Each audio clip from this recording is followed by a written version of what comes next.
Your safety gear is between your ears. Wise words by an unknown author. Have you ever wondered about the gear that you see your local fire department wear on scenes?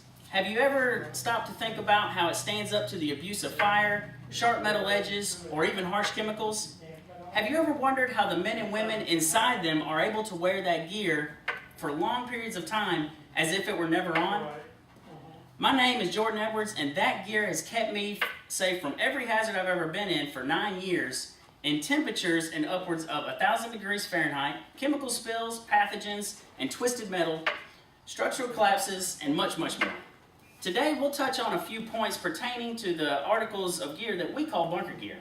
Many people have studied the gear, or many people haven't studied the gear, so we'll go over a little about the history, design, and performance of a fireman's personal protective equipment. First, I'll go over a little about the history of the bunker coat and pants. Pre-1930s, most of the uniforms that we may have seen in pictures or depicted in movies were not able to withstand the rigors of firefighting. They were utilized for decoration or worn during special occasions. In the 1930s, the jacket was the first to be modified for use in austere conditions. According to Albert Mayer's article, Escape Through Time, it was designed as a long trench coat made of leather, canvas, or rubber with a cotton or wool lining. The cotton and the wool were used to keep the heat of the fire and the cold of the winter off the backs of the firemen. The firemen of that day had no pants to protect their lower trunk and legs. Instead, they wore boots referred to as three-quarters, because they were 3/4 up the length of the leg. According to Paul Hassemeyer of FireEngineering.com, during World War II, soldiers that operated cannons in the bunkers wore protective pants. These pants were known as bunker pants. They were made of a thick padded material that protected the soldiers from shell casings, shrapnel, mud, and water. After the war, a number of these soldiers brought these pants home and became firemen. These pants to them were utilized as their protective gear. History has taught the fire service many lessons, and we work in a dynamic environment, so our gear and the way we do business must meet the criteria of an ever-changing environment.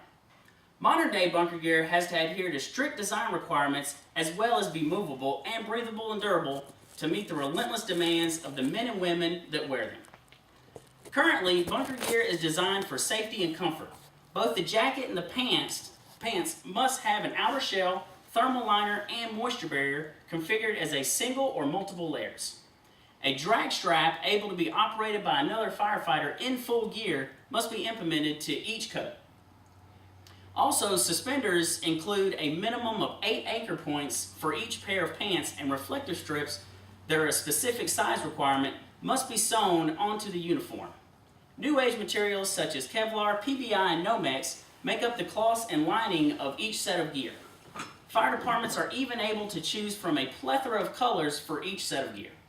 Along with the visual and design aspects of firemen bunker gear, a set of regulations and guidelines determine the performance and requirements.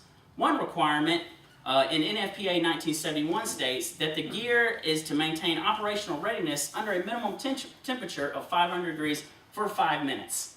The material must be able to withstand melting points, charring, cutting, or anything like that.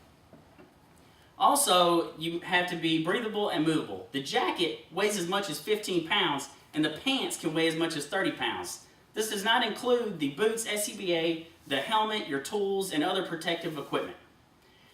And also, it depends on each scene what tools that we use.